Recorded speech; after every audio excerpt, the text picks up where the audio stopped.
Shalom, beloved, in Grand Rising. The phrase, only God can judge me, right?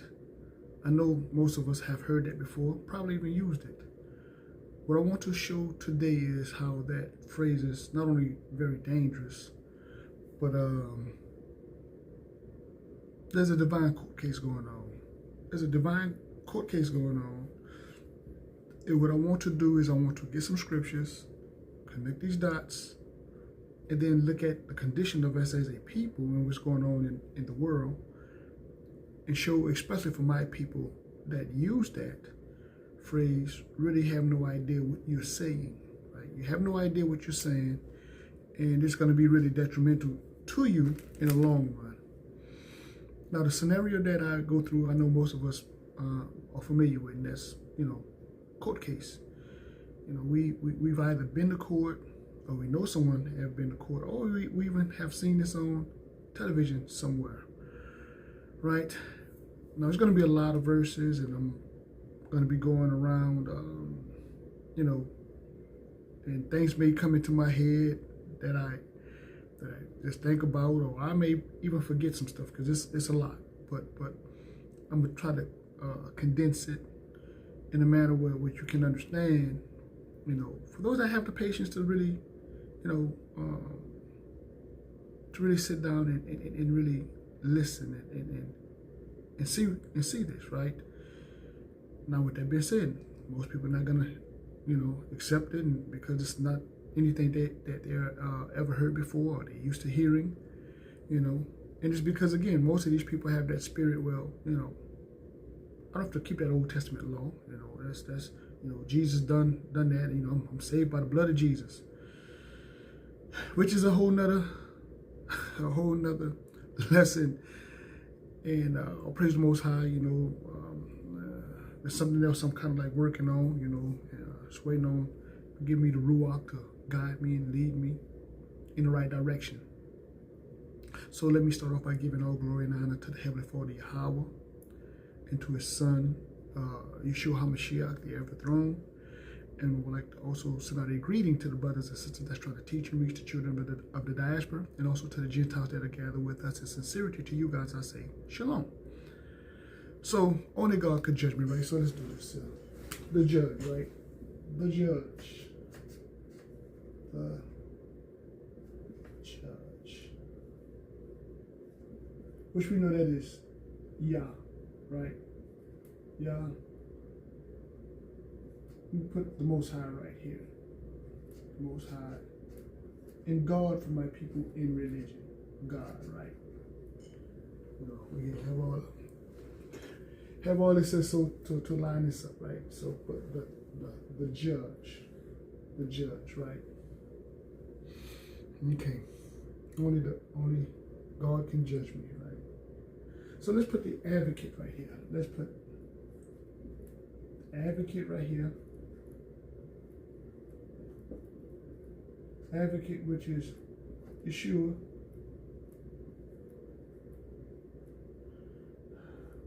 All you guys that's in religion called Jesus. And on this side, I'm going to put the accuser. Put the accuser right here.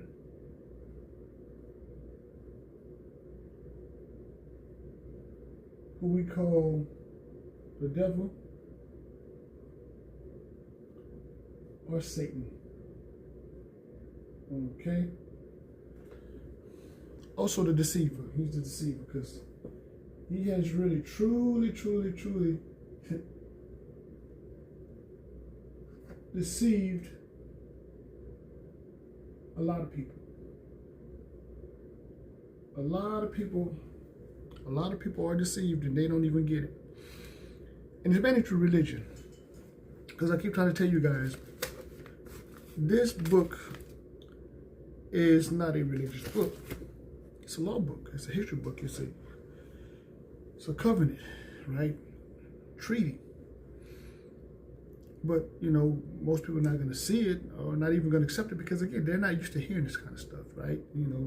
They're waiting on their pastor to keep robbing them, and they don't even know they're being spiritually robbed. And and also physically rob. But anyway, that's a whole other subject within itself.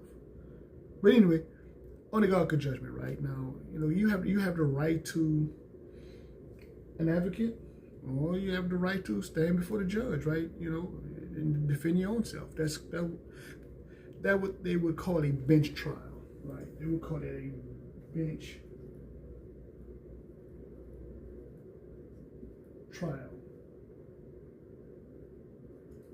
meaning you're going to face the judge on your own.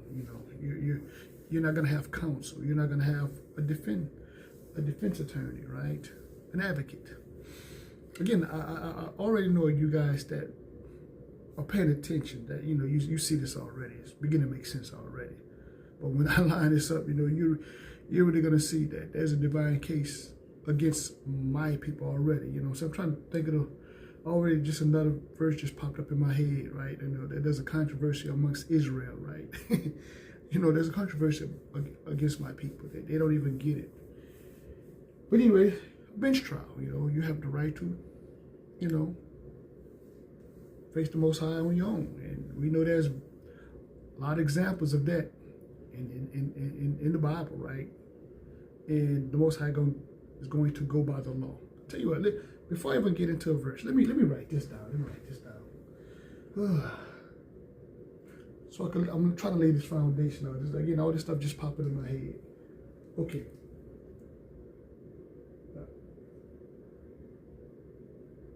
Covenant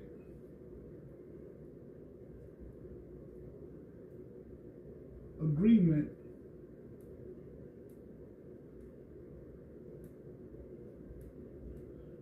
contract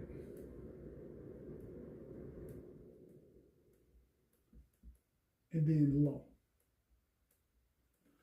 right? Without law, you don't have a contract. Without a contract, you don't have an agreement. Without an agreement, you don't have a covenant.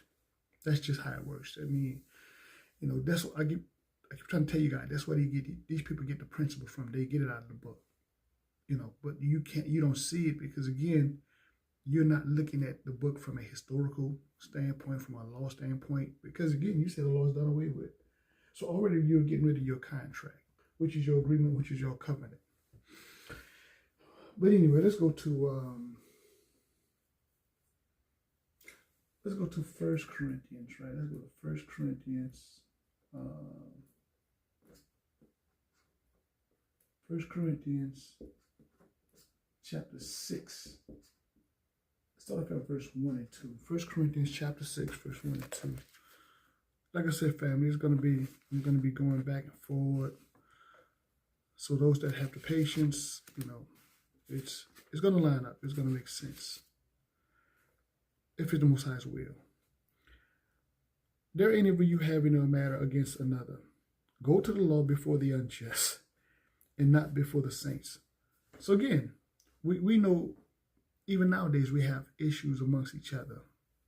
And sometimes we can't resolve those issues or those conflicts with just merely an agreement. We have to have, authority figures get involved, right? We have to get the authorities involved to settle said disputes. So you have to have a safeguard. You have to have rules. Again, law. Again, already we see this. So that just shows you that it's impossible for the laws to be done away with. Just off top. So anyway, let's move forward. Do ye know that the saints shall judge the world? If the world shall be judged by you, are ye unworthy to judge the smallest matters? So let's go to Deuteronomy chapter 1.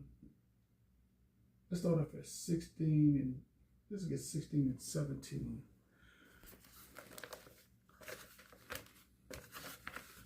Deuteronomy chapter 1.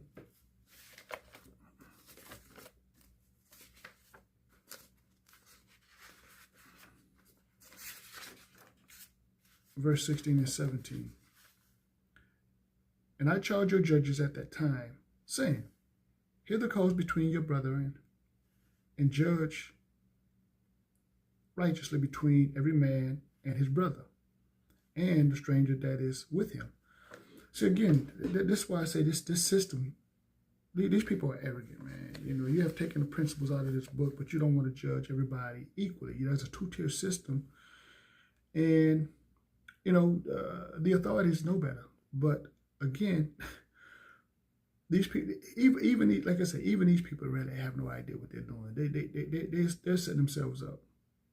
They're setting themselves up. And I guarantee you, you know, those that, again, will sit back and, you know, go through these verses, it's going to line up. It's going to line up. But anyway, let's read forward. You shall not respect a person in judgment, but you shall hear the small as well as the great. Ye shall not be afraid of the face of man, for the judgment is Elohim's. And the cause that is too hard for you, bring it unto me, and I will hear it. Again, the Most High will be like a superior court, right? And the judges of the children of Israel will be like an inferior court, right? Again, we just read that the 12 tribes shall judge the whole world. So again, it's really saying the same thing. For my people that think the Old Testament is done away with, again, just showing you how these principles in the so-called New Testament are saying the same thing.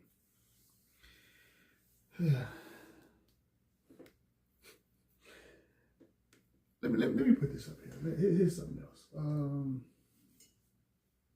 Okay.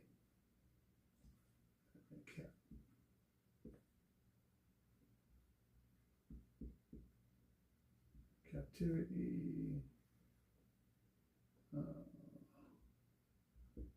Waiting on a court date, and we're looking for to be saved or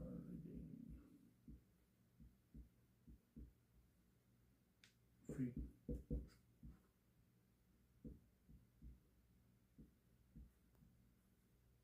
Okay. For my people that, again, that can be honest, you know, let's look at this. We can't argue that we were in captivity, right? We were in captivity. And we're talking about being saved, or our people say they're saved already. But there's a court date. There's a divine court date. There's a divine court date that we're waiting on. Again, which is judgment. Let's put it right here.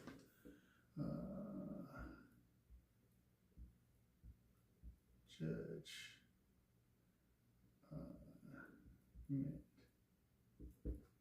Judgment. It's court date. There's a divine court date. You know, and people have said, "Oh no, you know, I'm saved." But again, nobody can argue it. There's a judgment day coming. There's judgment day coming because there's a divine. I keep trying to tell you, it's a divine trial, and my people have no clue what's going on. But that's what religion has gotten you. Religion is over here. Y'all don't even get that. Anyway, let's do this. Let's go to Luke. Let's go to Luke 1. Let's start off at verse 69. Luke 1 verse 69.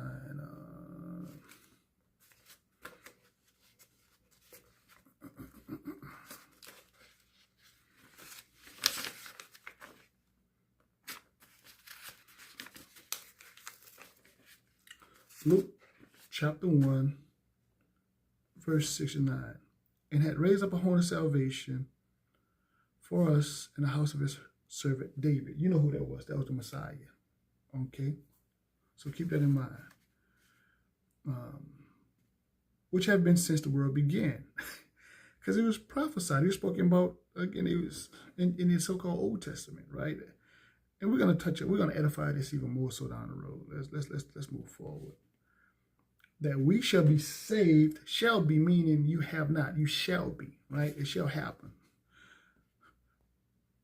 From our enemies and from the hand of all that hate us. Do you know, in these people, in this system, they say that when it comes down to hate crime, black people are most targeted. So-called African American are the most targeted when it comes down to hate crimes. And again, most of you guys have been paying attention to the things on the internet, social media. You see the hatred. But why you don't have a hate crime bill and the other nations do? Why you don't have a government to protect you and the other nations do? Make that make sense? Again, you have no idea what's going on. You just really have no idea.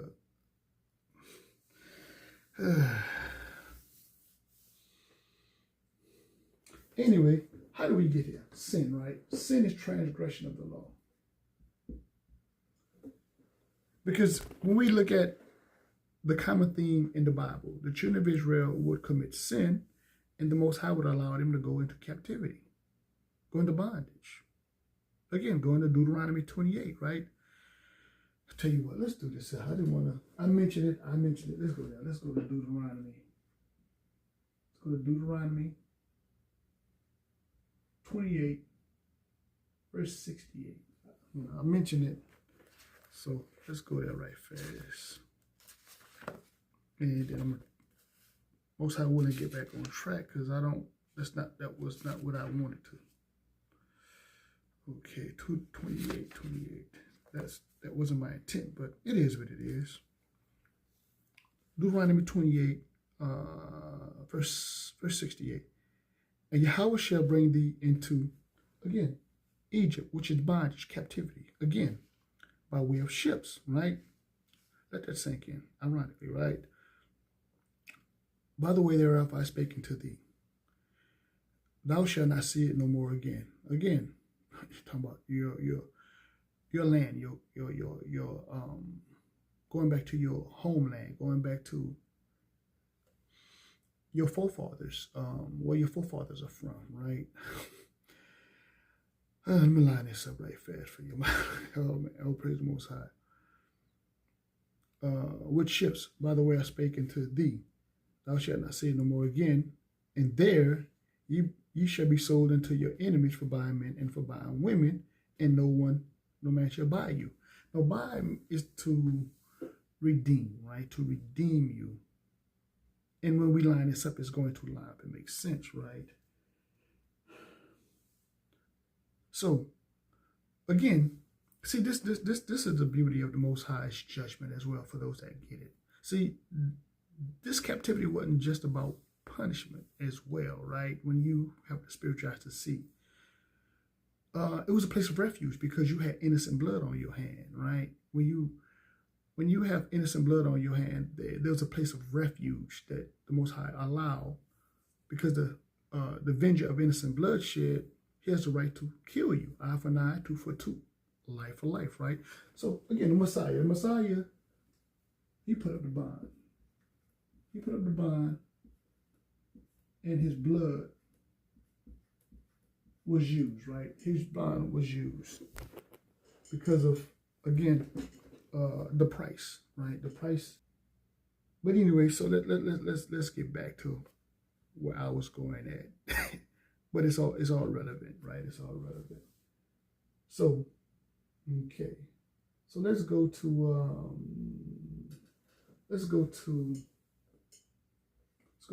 John. 1 John chapter 2. 1 John chapter 2. I see something else again. Like I said, man, it's just so many verses, so many scriptures. I don't know why, the so-called pastors don't see this and don't teach people these principles. Don't teach them this stuff. But when the Lord's done away with it, you're not gonna see it anyway. Okay, 1 John chapter 2, right? Verse 1. My little children, these things write I unto you, that ye sin not. Remember, sin is transgression of the law, right? Which got us into captivity.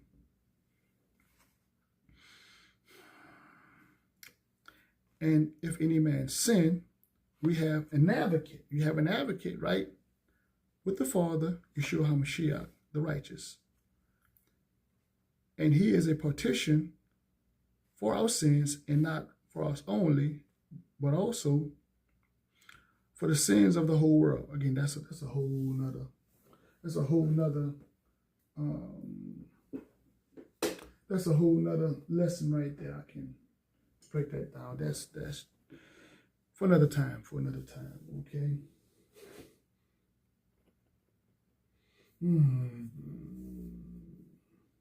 So let's go to. Tell you what. Let's do this. Because I want to show you the. Let's start lining this up. Let's go to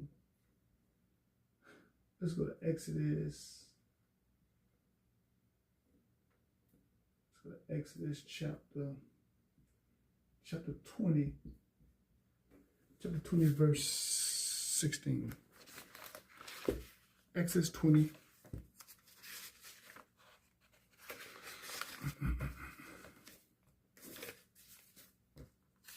Exodus 20 and verse 16. Thou shalt not bear false witness against thy neighbor. Now remember, this is not a two-tier system. There's one law for the native born and for the stranger. But this system it doesn't do that. In fact, these people say that 13% of the population commit 50% of the crime. But yet, again, according to the FBI's own data, that is not how that is. It's 50% or arrest, but not convictions. In fact, over 60% of exonerees are so-called black people. So there's an over-policing of our communities. Again, because there's a bias. There's a bias, right? In fact, again, our people are like 7 times more likely to be falsely accused and 4 times likely to be to receive a stiffer sentence. But when you show that data, again, the same people that like to regurgitate this lie, they get quiet. I was on a live not long ago, and a so-called white gentleman brought that up, and then when I brought up the data and showed them, they got quiet. Nobody wanted to talk then. Again, because these people, they have that hatred. Remember, from your enemies that hate you. And these people have no idea what they do. Now, I've met Gentiles that really get this, though. They get this better than a lot of you guys. They know what's going on, and, because you guys, y'all don't want to hear the truth, because especially some of my people that come into the truth, it's the arrogance. But again, you have no idea what you're doing. You have no idea what you're playing with. And that's going to offend a lot of people. And then again, let me make this very clear. I don't know everything. I'm still learning, man. I haven't even scratched the surface. But it humbles me. It's humbling, right? It's very humbling. So let's do this. Let's go to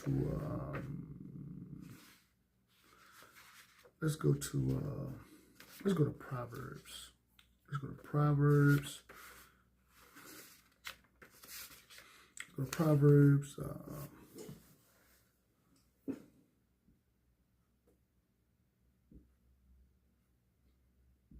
It's chapter 19,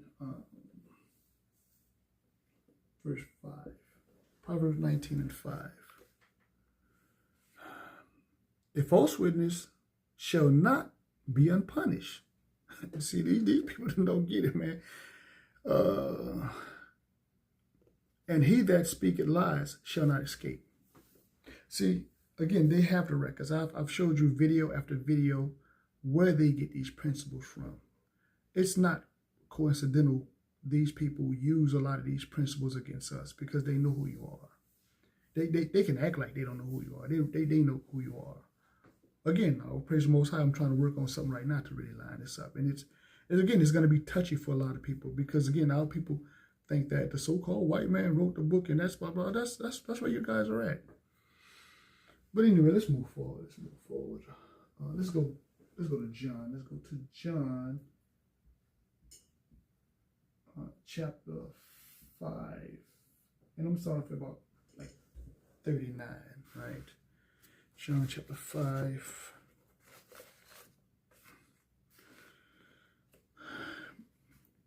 Okay, verse 39.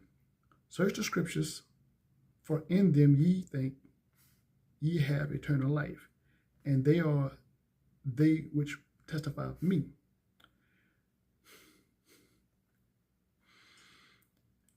And ye will not come to me that ye might have eternal life, right? That you may have life. See, again, because the Messiah was the law made flesh. So when people say that they believe in the Messiah, but then you don't believe in the law, you're contradicting yourself. You cannot believe in the Messiah without believing in the law, because again, he was prophesied in the law, right? Everything that was in the law was prophesied of him. Also, you as well, so it's really covenant talk. I mean, that's a whole nother breakdown within itself, right? I mean, but anyway, so when you deny the law, you deny the Messiah, you deny your counsel, right? Oh man, I mean, it's just more stuff just popping up in my head. But anyway, let's move forward. I receive not honor from men, but I know you, that ye have not the love of Elohim in you. Again, to love the Most High is to keep his law, right? It's to do his will. I come in my Father's name, and ye receive me not. If another shall come in his own name, him ye will receive.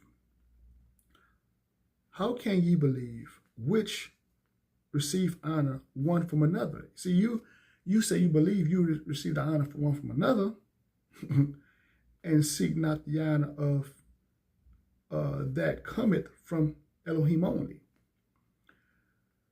Do not think that I will accuse you to the Father.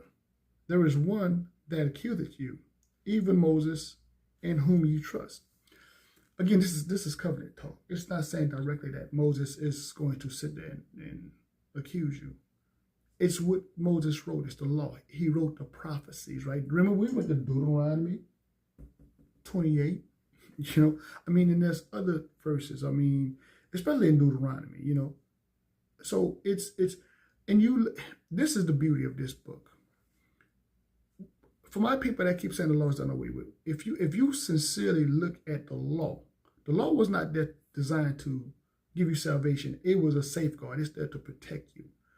When you look at the obesity rate in our community, there's a dietary law. When you look at the law against murder, thou shalt not commit thy murder, especially amongst thy brother. Let's look at our community. Let's just be honest about this here.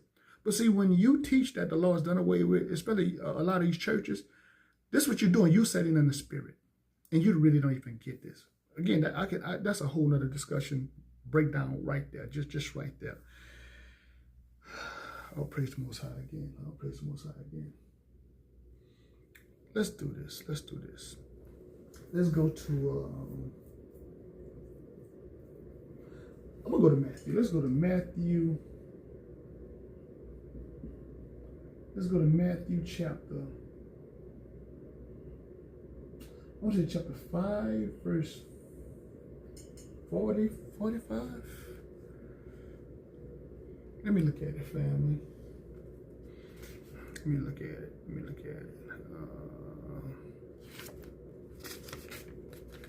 Matthew 5, right?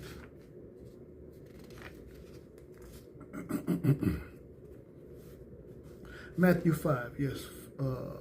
45 and 40. No. 25. 25 and 25 and 26. All right. Agree with thy adversary quickly, whilst thou art in the way with him, lest at any time the adversary deliver thee unto the judge, and the judge deliver thee unto the officer, and the officer cast thee into prison.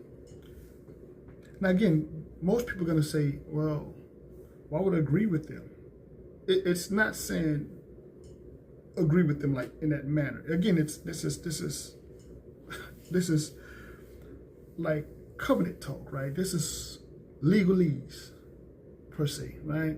Meaning, your adversary made, remember, we went to Exodus and Proverbs, right? Bear false witness, right? They say that you committed this crime. So it's up for them to prove it. The burden of proof is on them, not you. Let them prove it. Remember, they have the accusers bear false witness against you. The system is saying that 13% of the population commit 50% of the crimes. And again, the data shows that as a lie. They know this, but yet there are people that have put that lie out there, out of this community, and they run with that. And some of our people they fall into the trap.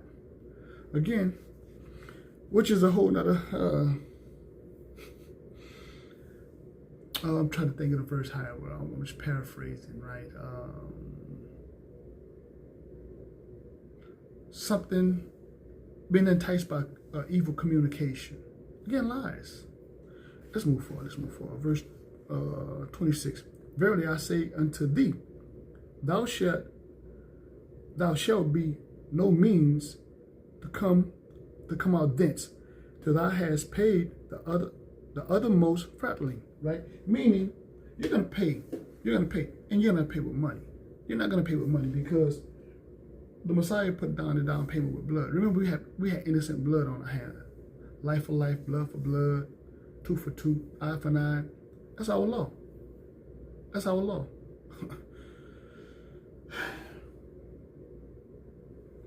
Our people not getting this, man. You're gonna have to pay. Remember, there's no animal sacrifices. That's what he came did. He took away the animal sacrifice because the Most High wanted a humble and contrite heart. But our people, again, oh, Jesus done it all for me. And so it's like a sense of arrogance. He done it all and you don't want to do anything. You know, okay. That's I mean, again, you have the right to counsel or not. Let's go to Deuteronomy 30. Let's go to Deuteronomy 30. Give me a second, family.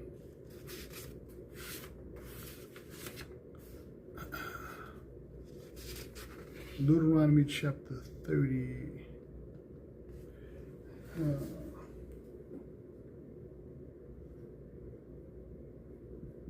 Chapter 30.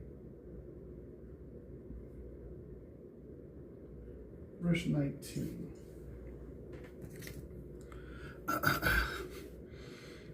Okay, where is that? I call heaven and earth to record this day against you. See, again, that's why the Most High is going to open up the books. On Judgment Day, he's going to open up the books. My people don't get it, man. You have no idea what you're playing with. Against you. That I set before you life and death, blessing and curses.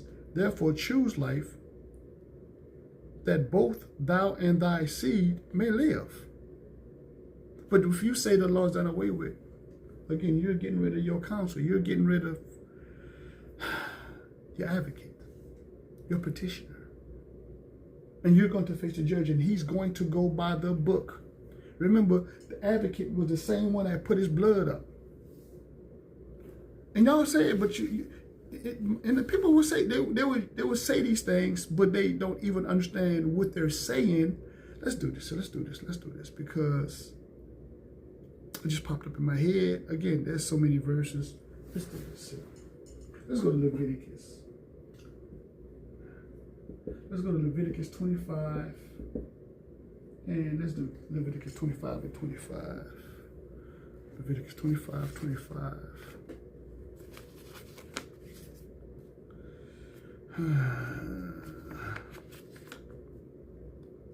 Okay, Leviticus 25, 25. If thy brother be waxed poor and had sold away any of his possession, and if any of his kin come to redeem it, remember the kinsman redeemer then shall he redeem that which his brother sold. Now remember, you were sold into bondage. Again, not just captivity, right? Not physical, but even you sin. You're in the captivity to sin because you keep saying the law is done away with. Sin is transgression of the law. Okay, you can cycle, man. Again, understand. And if, well, yeah, that he shall redeem that which his brother sold. And if the man have none to redeem it, and himself be able to redeem it, then let him count the year of the sale, therefore, and overstore the overplus unto the man to whom he sold it, that he may return unto his possession. Can you return back to your land? Remember, you're supposed to get the land. That's your forefathers. You're supposed to inherit the kingdom. That was the promise. Can you get that? No, you don't have the money. You have the resources. You don't have nothing to. That's why the Messiah paid. He paid the deposit. And we're waiting on the court date to see who's going to inherit it. Who's going to get the freedom? Who's going to be free? Who's going to be redeemed? Because redeem is to restore. What was your natural state before all this? What was your language? What was your culture? Again, let's do this. Let's go to Matthew 7, and I'm gonna close this out. And I'm gonna close this out because my people that again that's in religion that don't hear this because the pastor, my mom and my daddy hadn't told me this or whatever. That's just where these guys are at. So let's get to Matthew chapter 7. Matthew 7. Matthew 7. And let's get verse 21. Let's start with verse 21. Okay. Not everyone that says unto me, Lord, Lord, shall enter the kingdom. Again, shall enter the kingdom of heaven. But he that doth the will of my Father. What is the will of the Most High? To keep the law. To keep the law. But you guys keep saying the law is done away with, which is in heaven. Okay? Many will say to me in that day, Lord, Lord, right? Have we not prophesied in thy name? And in thy name have cast out devils. Cast out the devils. And in thy name done many works, right? And then will I profess unto them, I never knew you. Depart from me, ye that work iniquity. You that willfully transgress the law. You deny the law. Again, my people have no idea what they're doing. They have no idea what you're setting yourself up. Again, everybody keep thinking this is a religious book. This book is a covenant. It's a covenant. It's a divine covenant. And the judgment starts off at the house of Israel. Anyway, family, this is what I see. You may not see that. With that being said, as usual, peace, love. Shalom.